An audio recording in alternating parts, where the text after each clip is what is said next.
Good morning, good afternoon, good evening. Hello, Kelly. Welcome.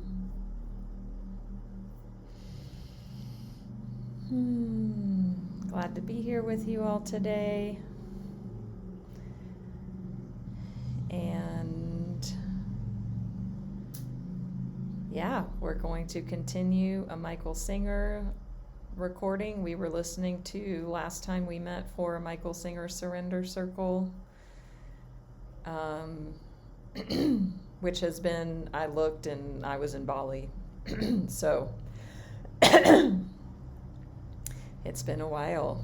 Good morning, Wendy and Jessica, Carolyn, Andrea. Nice to see all of you today. I also spent my morning listening to another Michael Singer talk. We might bring this one into the mix. And somebody mentioned it here, called The Art of Being Done, which is a newer one. So I just finished listening to that as well. So happy and grateful to be here with you all, as always. I have scheduled a full schedule for me of live streams from now until the end of the year. This is like the kickoff in my transition to the Western Hemisphere. Mainly I was only doing our weekend live stream. So now that I'm settled here in Mexico, I am getting back to a quote regular schedule. And it's the end of the year, so it's a juicy time for many reasons. Hello, Nancy. So yes. Let's see. I am also, let me just check. I believe it's tomorrow. Yeah. Tomorrow I'm going live at 11:11. And I believe that one is for sugar-free living. For those of you that follow me, you know I've been sugar-free for 4 years. And that's something that I help people with in my coaching. And this time of year can be really difficult to stick with healthy eating with all the parties and temptations. And it's very possible. So I'm going to be doing a live stream on that. I'm also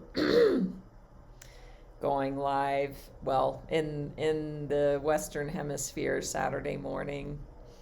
I believe that's a Conversations with God episode, which is one of the books nearest and dearest to my heart. I will be going live for our now SML Sunday morning live stream every weekend. So that will be happening. Hold on.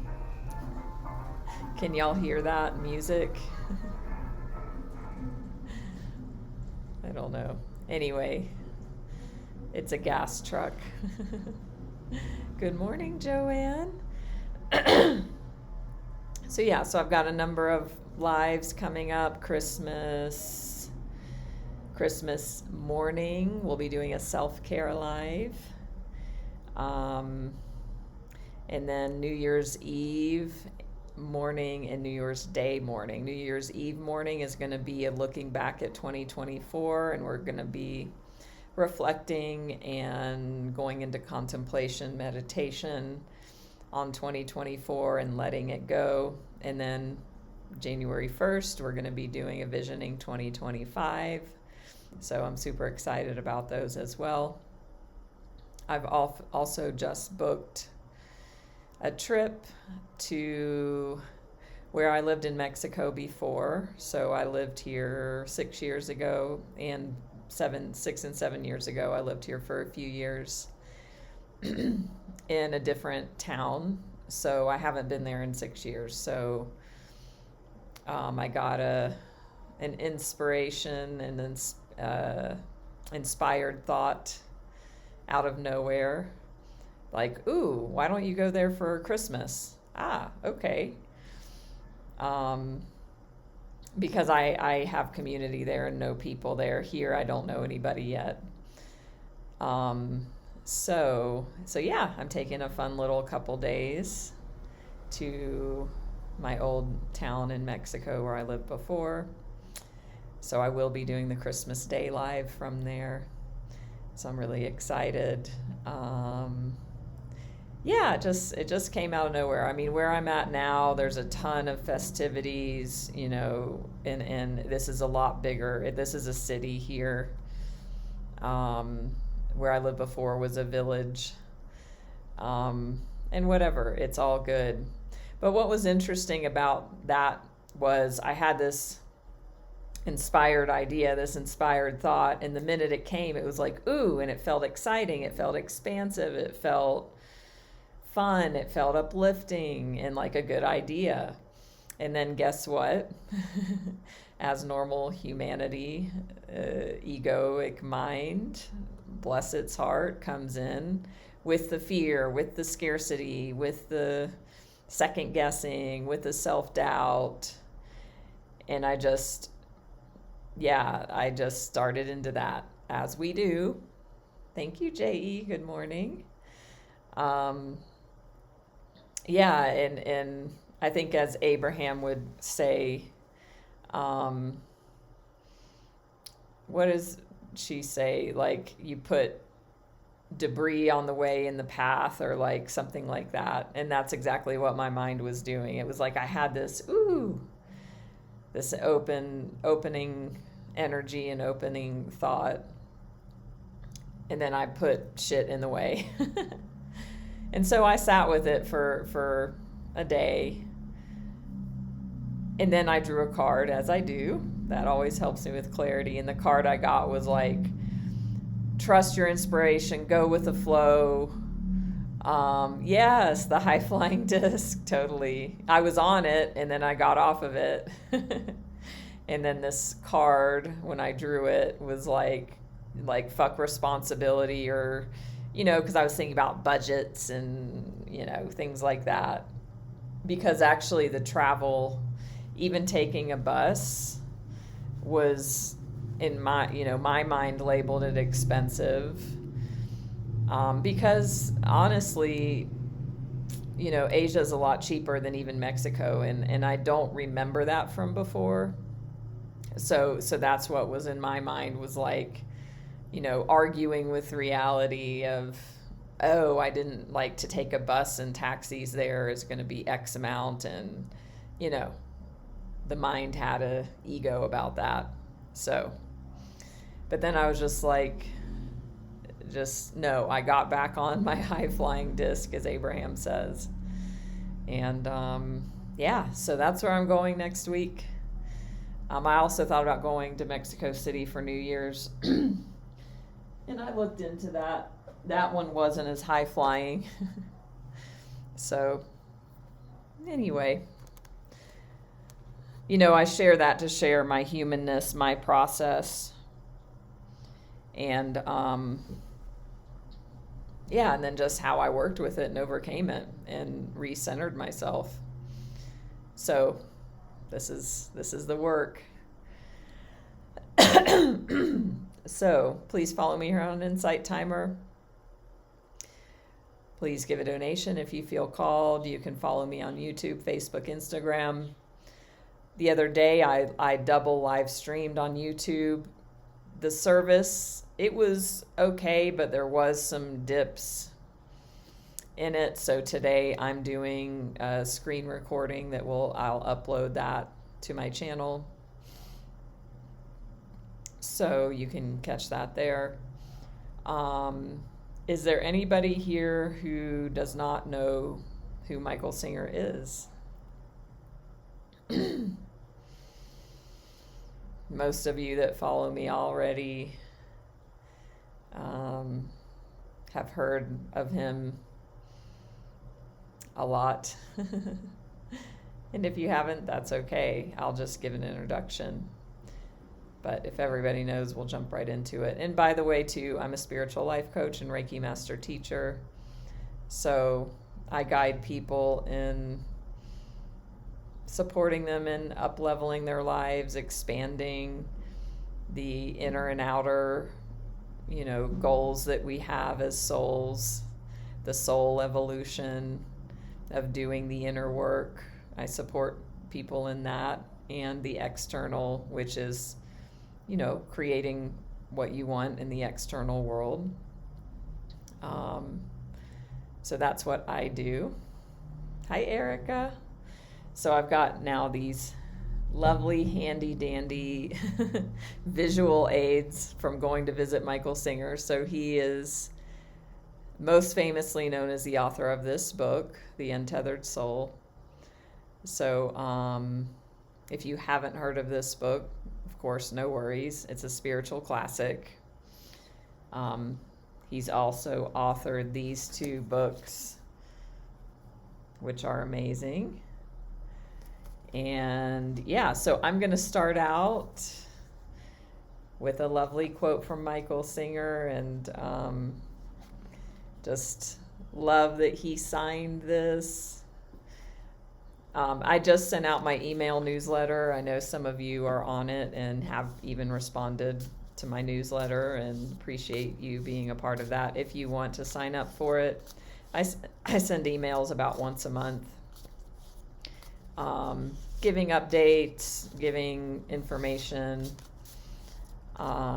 just about what I'm up to and things that are important, or special offers, things like that. So I did just send one yesterday, and I talked about going to visit Michael Singer in there. So we'll get a quote from him, and then we're going to dive into continuing listening to the talk that we were listening to last time we did this, which is now 2 months ago, maybe, or at least that's what I could find in my video history. So let's see. So this is a quote from The Untethered Soul, the book I just referenced. And these are quote cards from the book. So the topic is freeing yourself, you can see here. And the quote is, "How do you free yourself?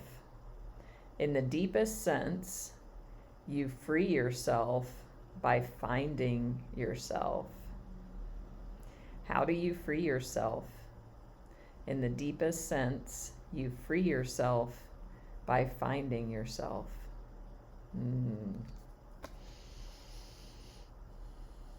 Let that one sit a minute. How do you free yourself? By finding yourself. Is that landing with y'all? Or not landing?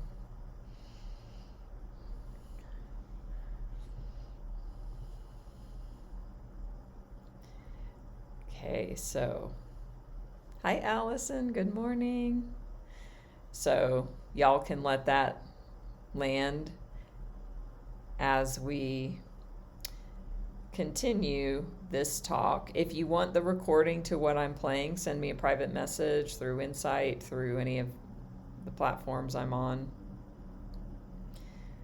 We're going to be continuing to listen to Cultivating the Discipline to Free Yourself. Ooh, awesome, Kelly. Freedom. Well, perfect quote, perfect talk we're going to continue listening to right now. So I invite you all to be with this space, me and him, and that you come into a space of stillness,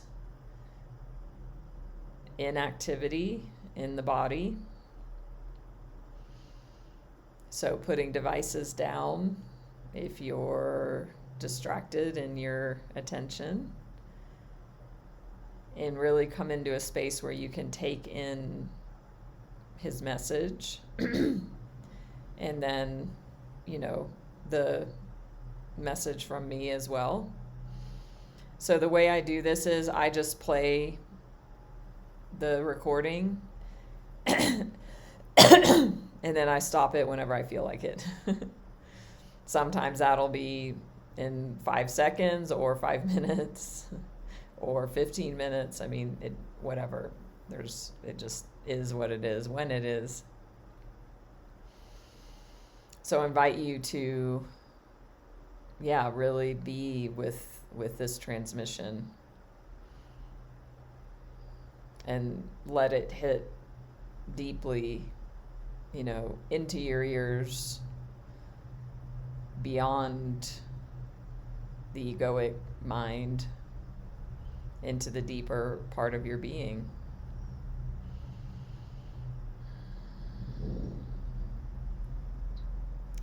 So we'll take a few breaths and a pause while we do that. And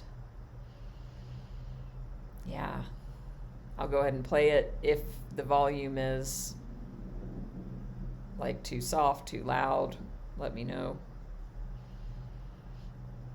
And we'll begin. We're jumping in where we left off before. Because if you're still that way, you're still trapped. So it starts with an understanding that you are trying to free yourself from yourself. That is what freedom is. Freedom is freeing yourself from yourself, not free. Oh my God. I had to stop it. That's exactly what this quote card is saying.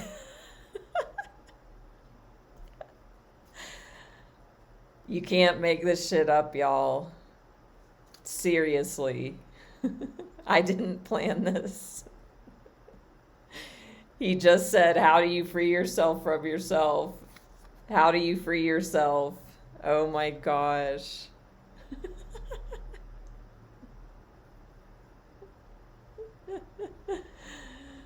Oh, wow. Like, whoa.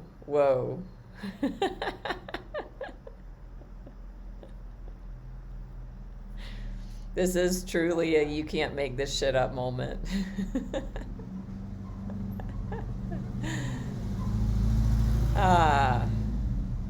Synchronicity. Synchronicity is just, woo. Yeah.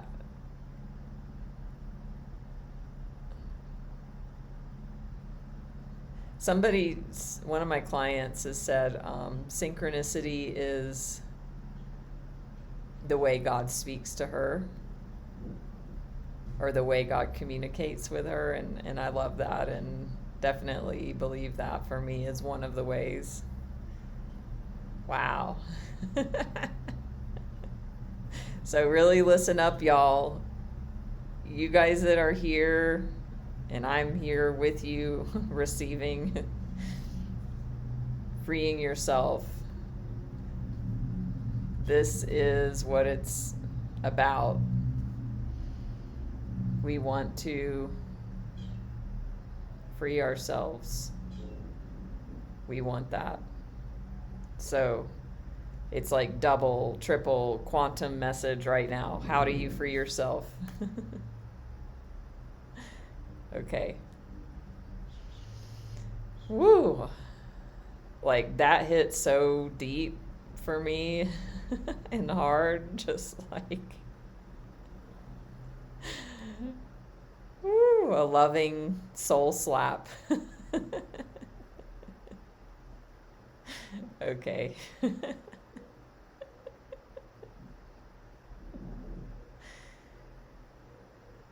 Like really, those of us that are here, we are ready and we are wanting and we are willing and we are committed to freeing ourselves. And this message just, it's quantifying that. So, here we go. From this world. The world just goes about its business. The world cannot bother you, can't do anything to you unless it bothers your personal self. And your personal self can certainly bother you. If the world went about its business, but it never bothered your heart or your mind, would it be bothering you? By definition, no. It's not what the world is doing that you say bothers you. It's the fact that the world stimulates your mind and your heart to bother you. Then you say it bothers you. And the way I prove it to you is take anything that you're now saying bothers you and just make believe that when it happens, your mind likes it and your heart feels good about it. Now you're going to say it bothers you? No. Don't bother you at all. Take that which you say doesn't bother you and just make believe it's opposite day. And when the thing happens, the person who you love seeing or the event or the food takes place, you freak. Your mind just starts going, I don't like that. And your heart starts freaking out. Now what are you going to say? It bothers me. It is not the event that bothers you. It is the fact that it stimulates the mind into turmoil, and the mind bothers you, and the heart bothers you. What if the mind and the heart never went into turmoil? Then nothing would ever bother you. What if the mind and the heart found peace? Then you would be at peace. Do you understand that? That is spiritual growth. It is the understanding that your work is on yourself, and your work is to free yourself from yourself. And the way you do this, you're going to see there's no way other than starting to draw the line. You just draw the line. You do it yourself for your own reasons. The reason to free yourself. Well, why do people eat a good diet? Because I want to feel better.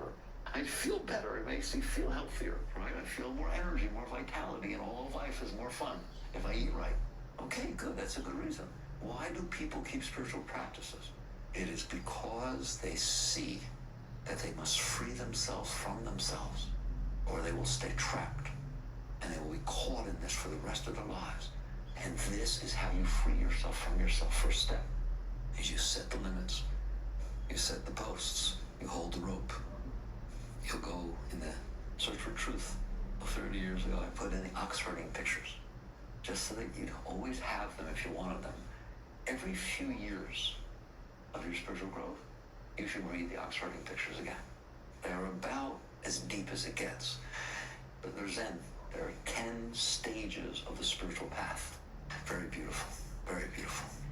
But the words are so deep, and you will read them different every few years. You'll think you'll understand them, and then you'll read them again when you've grown a few years, 5 years, 10 years, and they say something totally different. And one of the early things you will see is he took the rope. See this ox? What is this ox?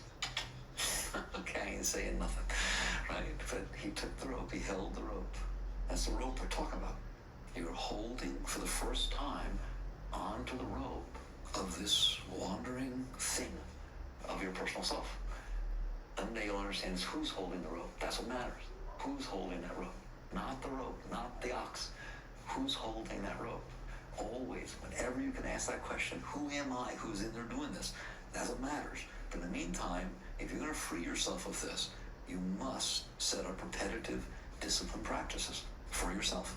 Like I said morning and evening. It could be anything, about anything. All right, so let's say physically, you set up certain things for your physical being to do. All right? And you just do them. And there will be times your psyche doesn't want to do them. And if you're smart, then you'll smile. You'll say, look, I can't even keep the discipline. Isn't that cute? I can't even keep the discipline I set for myself. And eventually you will. You will because it works. You will because of the joy of freeing yourself from that part of your being that drives you crazy. That's what it could be with discipline, with your body, discipline with food, discipline with whatever it is, spiritual practices, right? Now let's talk about discipline of mind. One should not fight the mind. You cannot fight the mind, never fight the mind, never fight the mind, never fight the mind, never fight the mind, never, ever, ever, ever let yourself fight the mind. You will never, ever win if you fight the mind. Never, all right? The mind cannot be fought. It is not something you do. It can be ignored. It can be ignored, but it can't be fought. There's a big difference. If you fight the mind, you think you won, all you did was suppress. You got it? I mean, if those thoughts are coming up and you're fighting them, you don't win. You lose because they're stronger than you, and you lose because you were stronger than them. You lose either way. That's why I say you never, ever fight the mind. You ignore the mind. You disengage from the mind. You transcend the mind. That is how you deal with the mind. Thoughts are just things. They just pass through. Let them pass through. Now, you're going to find that that's not all that easy to do. How will you discipline yourself? Because you're going to get caught in your mind. You know, you decide you're going to do something, 3 seconds later, you're off thinking about something else. Well, that's what mantra's all about. That's what japa's all about. You sit there just for kicks if you want to. You play with it. You start repeating a word or phrase in your mind over and over. Isn't that a waste of time? No, not a waste of time at all. Why? Because you're going to find you can't do it. And that's what matters.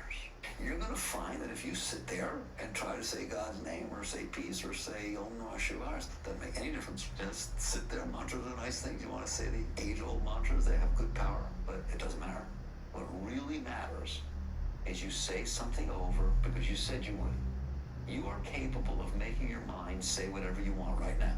Just say God, God, God over and over inside. It does do it, doesn't it? Good. Start saying it. And what you're going to see is you'll say it a few times and then you'll get lost. What do you mean get lost? You're just sitting here. No, you get lost. Why? Because other thoughts will get created that you're not telling it to do. Wait a minute. I told you to say God's name. I told you to say peace. I told you what to say. Right? I told you. People don't believe me. My books, they sit there and say hello. I'm telling you, get enlightened by saying hello. It doesn't matter. Right? Just say something.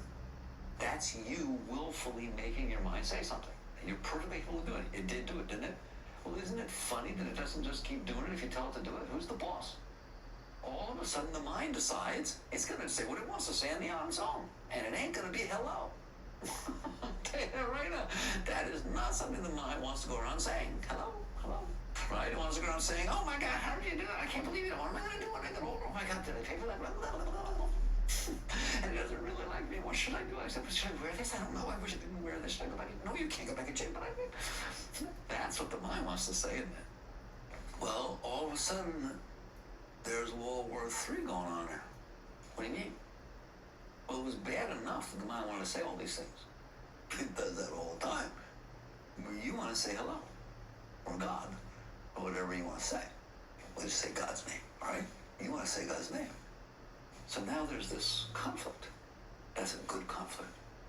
That's the same conflict as you get up to meditate. The same conflict as you stop eating when you get full. It's the same conflict that you don't shove your face full of sugar or smoke cigarettes or whatever it is, right? It's a party wants to, but you don't. Okay? So all of a sudden this is going on inside and nobody made you. You understand? It has to be something you do for yourself. Why? When it is said and done, you have to want out. You have to want out.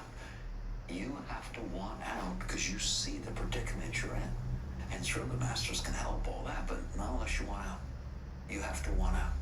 You must want to go. It has to be your soul wanting out, or it ain't gonna happen. So I'm assuming you want out of this mess because it's a mess. You don't gotta, what's life doing besides being a big burden? And so let's say you start saying that, saying a mantra japa. What's going to happen is you're going to have trouble doing it. And so you just discipline, just like the other discipline. Repetition, I'm teaching you, repetition destroys the personal self. Doing what it wants feeds the personal self. Repetition, not making it do what it doesn't want, is not about renunciation. People get into such terrible heads. If you let it do what it wants, it will stay alive and feed itself. If you decide that that means I have to never let it do what it wants, I have to devote my life to not doing what it wants, you just still devoted yourself to your personal self. You just played opposite day all the day. It's not about that. It's about setting up a repetition of discipline, mentally, physically, lifestyle, whatever you want, which doesn't waver because the personal self wavers. It's just about holding onto the rope. It's not about beating the ox. Big difference. The mind will try to go elsewhere. It does it all the time. But now you've created a place where you want to stay. And as you start to get into the habit of mantra, you will have a choice. Do I stay with it or do I go where the mind's going? You don't have that choice now.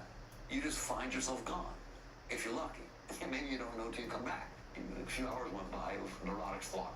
So instead, you use a repetition, just like it's exactly like the outer discipline or any of the other disciplines. And its purpose is very obvious. And you will see its purpose. Its purpose is you have a choice. It's yours. It's your kingdom. It's your domain. It's your mind. Understand that? It's your body. It's your life. Now it's not. Now it belongs to the personal self. And if you don't do what the personal self says to do, you suffer. You freak. You're scared. That's got to stop. That's not healthy, all right? That thing's in charge. And so you take it back. Now, mind, physical being, your interaction with life, what about your emotions? People don't get it. People do, again, even spiritual teaching, do all kinds of things concerning those emotions. You just decide how you want it to be. It's yours. Your heart is a gift that was given to you by God. It's a beautiful thing. It's beautiful. You want to be neurotic? You want to be scared? You want to be insecure? You want to be angry? You want to be jealous? Is that what you want to do with your heart? That's like I gave you a skill set to build a building. You want to cut your arm off? You can do whatever you want with whatever you got. It's your choice. Not a wise thing to do. You look at your heart and you say, oh heart, I have seen you feel peace. I have seen you feel compassion. I have seen you feel beautiful love. I would like to live there. I would like to live there. I would like to be in that fountain. And just like with the mantra, and just like with your practices, you say to heart, we're going to come back there when we waver. That's all. So if you start getting jealous, you start getting scared, you start getting insecure, start feeling angry, I'm not going to fight with you. Maybe you don't think you fight with the mind, don't ever fight with the heart, okay? I'm just not going to go with you. I'm not going to go with you. I'm going to again permit the energies to release and come back to this place, which is no different than japa. It's japa of the heart instead of japa of the mind. And all the japa of the mind and japa of the heart is getting up in the morning, brushing your teeth, taking a shower, eating what you decide to eat. It's just discipline of setting for yourself how it is that you're going to set it so that it doesn't have to be the way that this neurotic nut would have it be. But it's not about the discipline in of itself. Don't get into it. Don't get into, oh, I do better than somebody else. It's about the self, you, the consciousness, regaining control of the kingdom. As funny as it seems, it's about the times you don't want to do it. Ultimately, it's about deciding, no, I'm going to do it anyways. Every time you decide, nah, I'm going to do it anyways, you have let go of the control that that part had over you. And the next thing you know, you're in charge. You're back. You're here. Now,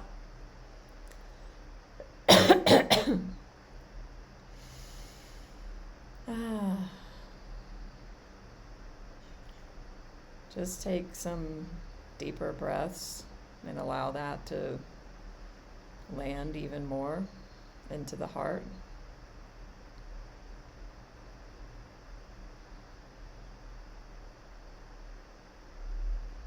And even just notice the mind. And notice the heart after listening to him talk about it.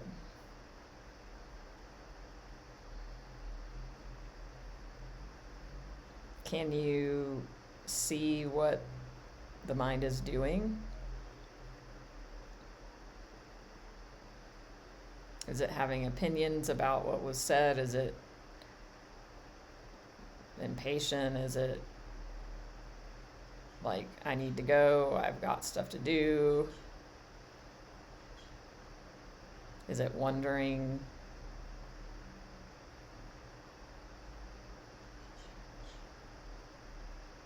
About the message? Is it challenging or questioning? Or is it at peace,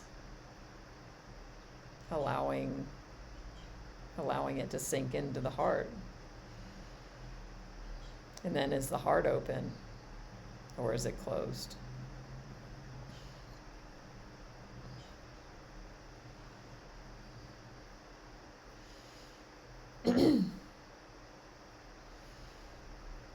So it's really important what he's talking about here about the discipline.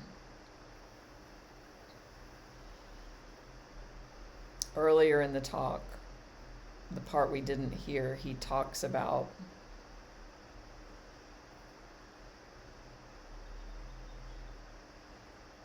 we've got to basically take control of our mind, which he did talk about that here too. And he's using mantra or japa as a method to do that. So he talked about physical discipline, maybe exercise. He talked about like not smoking. He talked about eating well. And then he talked about mental discipline.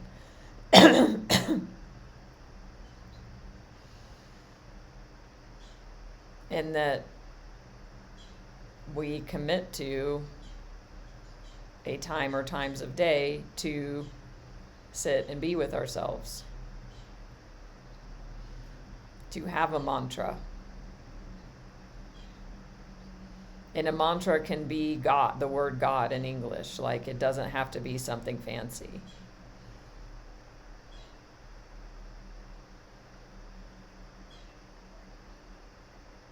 But that we commit to this practice no matter what.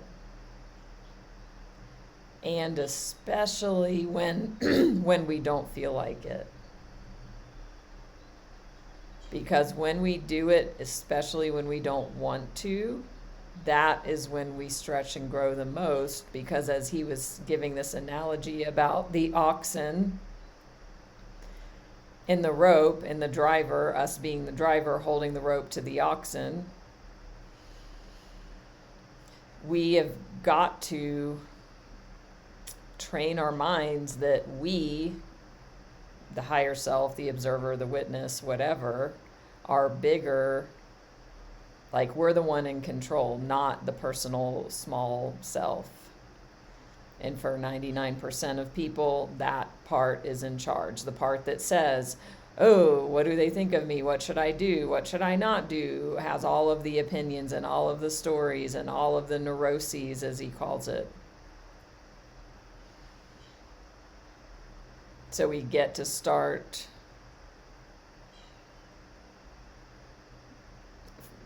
earlier in what we were listening to today. He says we can't fight with it. How many times did he say, you can't fight the mind, you can't fight the mind? It's not about fighting or resisting it, because that perpetuates it. How many of you besides me are in like a constant battle with the mind? And I still am. A large part still is. He said it's about ignoring it. It's about not engaging with it, about not being interested in what it's saying, because it will never not be talking. He talked about, the mind is always, it wants something or it doesn't want something. But that never works, because how many times have you gotten the thing you wanted and then immediately you want something else? So the whole system doesn't work. So it's about ignoring the mind, and then in our meditation practice, that we have a mantra, or even the breath, whatever, that we focus on to discipline ourselves to not listen to the mind, and that when we get lost in thought, we get identified with thought again, then we come back. So we come really back to the seat of consciousness, the seat of self, and we establish that seat, that witness consciousness. And he says we even do the same thing with the heart, which was a kind of a new and interesting idea, that just as we rest and go back to the mantra of the mind, if we're saying a mantra, Om Namah Shivaya, Soham, Om, God, Jesus, Buddha, love, whatever, peace,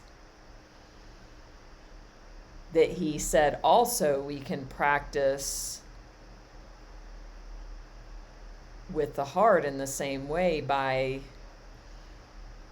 accessing the part that has compassion, that is compassion, is joy, is peace.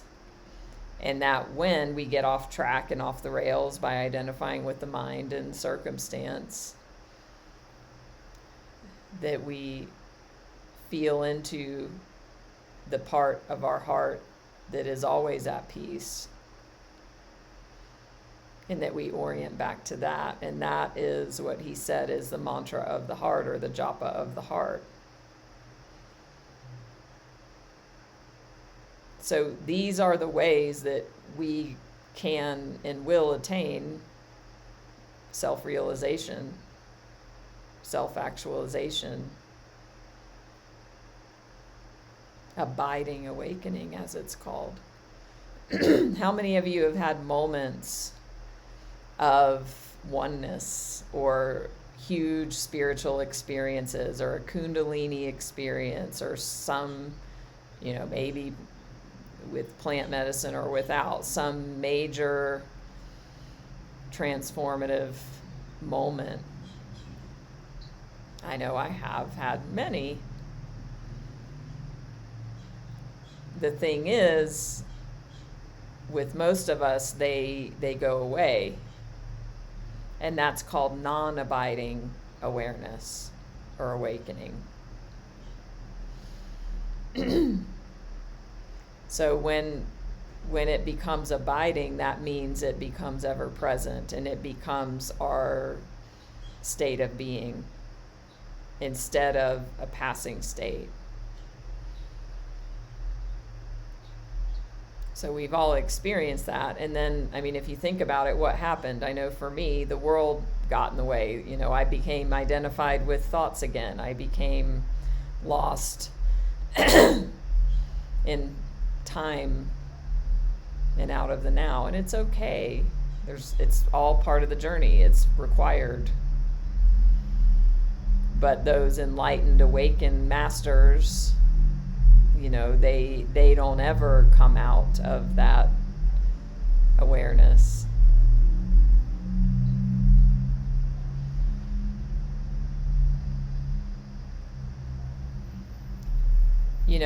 I've moved to Mexico this month, and whenever I moved into my place in the town where I am now, it's been rough.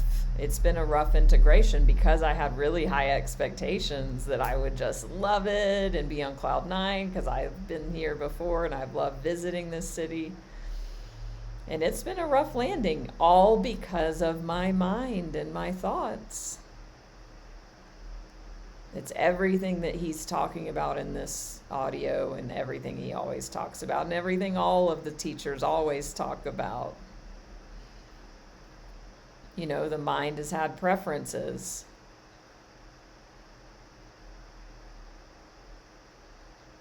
The mind wants it to be a certain way, and it's not. And then it argues with reality and wants it to be different. And this is the work. So then it becomes allowance, surrender. This is the real work to free myself.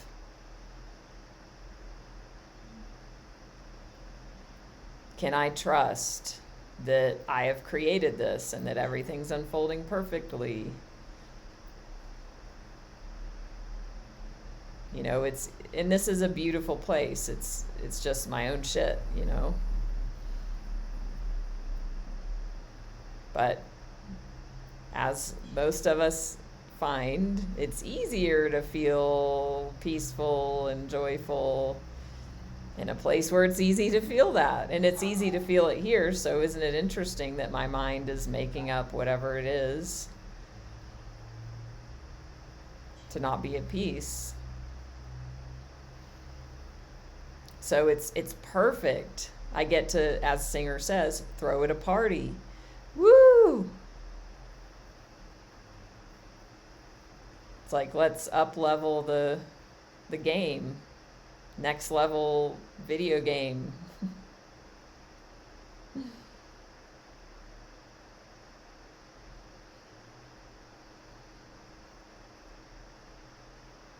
This is all here to give me what I say I want. I want to free myself. What a perfect place to free myself. And you can think the same about your own perfect life circumstances.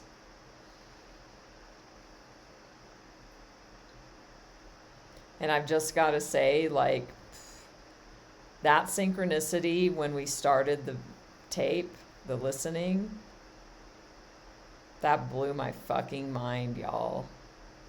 I don't know if I've ever had something hit me so hard.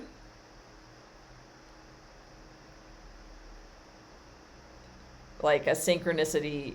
Maybe I've had one that comes to mind, and it was here in the city like 6-7 years ago, interestingly. But yeah, I don't know if I've ever had one slap me in the face, like to where I had like a physical reaction. I don't know if anyone else experienced that. But you know what's interesting, just on a side note, like, so I went back, it's like, when was the last singer video we had? Let me make sure and find it and find where we stopped last time. So I found it, it was right where we ended. And I'm like, well, I want to rewind it a minute or so. So I rewound it a bit earlier, and then like right before we got on, I was like, well, and I pressed play, like, no, I want to rewind it a little bit more. I didn't even know where it was.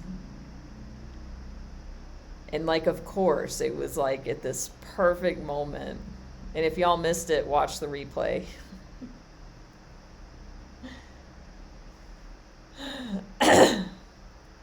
But another thing too about like this landing and integration here,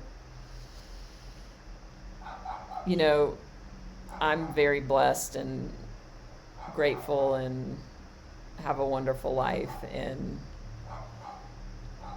for me, like 5% of the time, I don't want to do my morning meditation. I don't want to do my morning practices. 95% of the time, I just want to do it.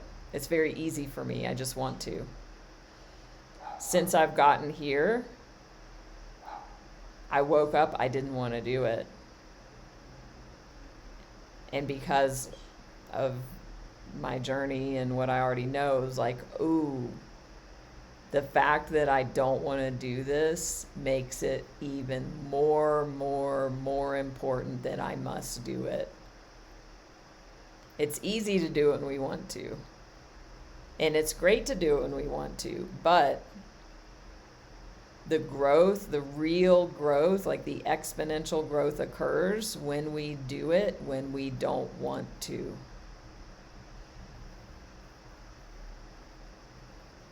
So I want y'all to work with that. I've had my glasses off, so I know there's been comments. I can't read them at all. Everything's blurry. And I appreciate all of you who have commented and found value. I'll put my glasses on. By the way, I'm getting new glasses today, which I'm excited about. And I have expectations that I get to let go of. Meaning they're progressive lenses, and I know there's going to be an integration period. Everything's a lesson. Like, y'all, I know I talked about it before in the live stream. I think my first live in Mexico or second. I lost my glasses. So y'all that see me know, like those purple and gray glasses. I was very attached to those glasses. They were expensive. They were Ray-Bans. They had, comfortable frames, and I lost them. I've never lost glasses before. I'm not one that loses things. And I was, I see things in life through symbology and through we create our reality and we create everything. And, it was interesting. It was on my way to the optometrist that I lost the glasses. I mean, you can't make this shit up. And actually, like, I was walking and I was stupid. whatever. I was unwise. We'll say unwise. I was unwise. I had them like this on my coat because I need to take them off and on so much. And as I put them on my coat, there was a subconscious thought like, these are kind of precarious, but I ignored it. I mean, it was like almost, it was in the middle of conscious and unconscious. Like, it was like, nah, it'll be fine. They're right here. I'm not going to lose them. Well, guess what happened? I unzipped my jacket, and when I opened it, they must have flown off, and I didn't even notice. And then I noticed, seriously, like 5 minutes later. So I noticed quite immediately, but whatever. I went back, somebody took them. I mean, that's the only explanation. Somebody saw these, shiny glasses on the street and they took them. I went back, I scoured everywhere and they were gone. So, and then then I get to the optometrist. These are actually new glasses from there, or new lenses. And I have sunglasses that are exact same. When I find something, I like it. So the same Ray-Bans, but they're sunglasses, and they're the same frames, but they were really loose. And so I was like, hey, can you tighten these? Because, they can do that. And they're like, yeah. And I'm like, can you tighten this part or like bend it a little bit because they're too loose? Well, guess what? He broke them. I mean, you can't make this shit up. He broke it right here. And I was going to use those as my new progressive frames until he broke them. I mean, he just broke and he fixed it, but it's glued. It's broken. I can still wear them. But yeah, I was like, okay, Natalie, I bought those 2 years ago in Bangkok. Like, I bought the glasses and I bought the sunglasses because I just loved them so much, and I've loved them and they've been great and whatever. And then I get here, I like the first week in Mexico, on the way to the optometrist, I lose my glasses, and then he breaks my sunglasses that are the same. And I'm like, it's time for a new vision. That was my takeaway. And I get to let go. I had Singer's voice in my head of like, let go of attachments. I was very attached to those glasses. I was very attached. It's like, I get to let go of attachments. I get to let go. And I get to think, what do glasses represent? They represent seeing. They represent vision. So I get to create a whole new vision for myself. And that was old energy. And so anyway, I wanted to share that.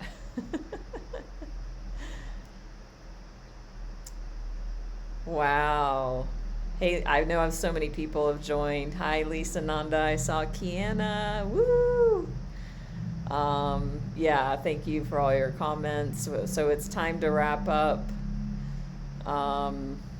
Yeah, thank you for joining.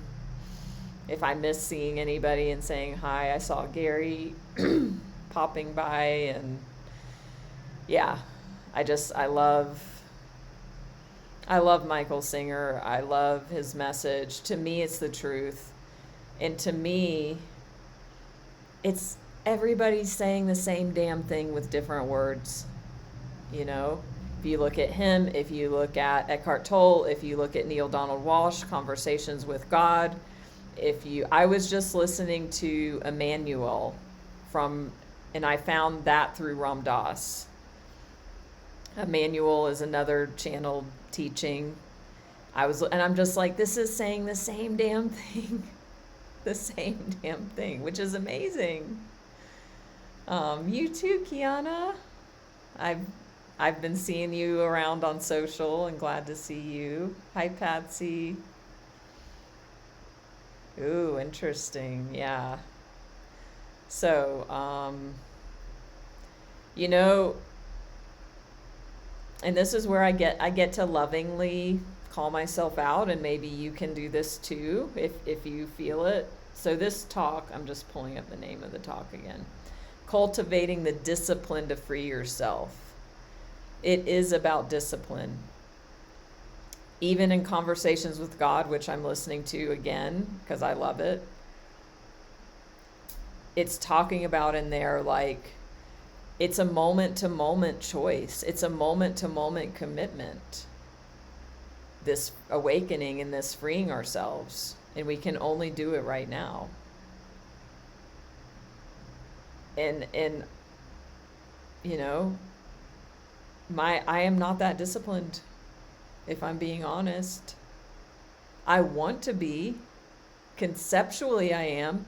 But in the moment where I come into this place or whatever in this town and I feel disappointment and then I judge myself for it and, you know, wish it wasn't that way or whatever.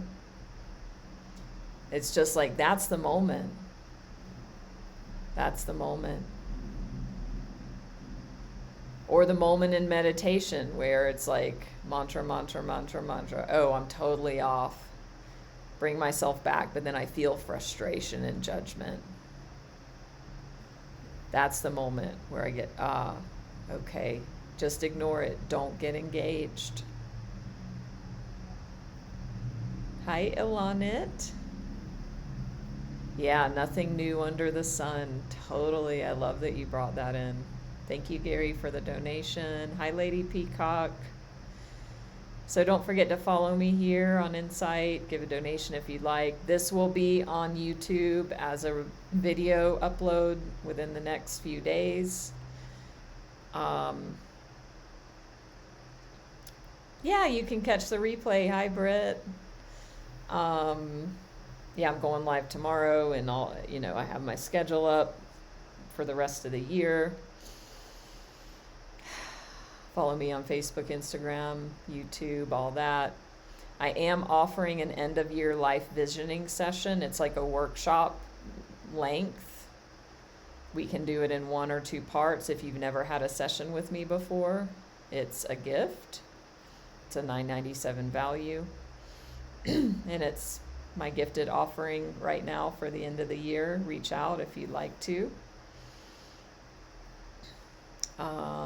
Yeah, and I'll be live very soon, tomorrow, 24 hours. Yeah. And I'm going to read this quote again. So this was the synchronous moment. I'm going to go back and watch the video on that because that just fucking blew my mind. Freeing yourself, which is what this was about in the message. How do you free yourself? In the deepest sense, you free yourself by finding yourself. So, thank you, Kelly. Thank you all. I will see you tomorrow. Much love. I'm so grateful. Thank you, thank you, thank you. Bye-bye.